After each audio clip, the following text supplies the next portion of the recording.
എള്ളുപൂവു ചന്ദനത്താൽ തർപ്പണം ചെയ്തു പിതൃക്കൾക്കു മോക്ഷമേകാൻ കർമ്മവും ചെയ്തു.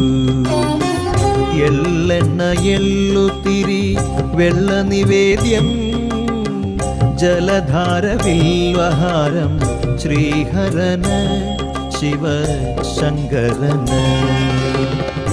കൈലാസശൈലത്തിൽ അമരുമീശൻ കല്യാണരൂപൻ ശ്രീ പാർവതീശൻ.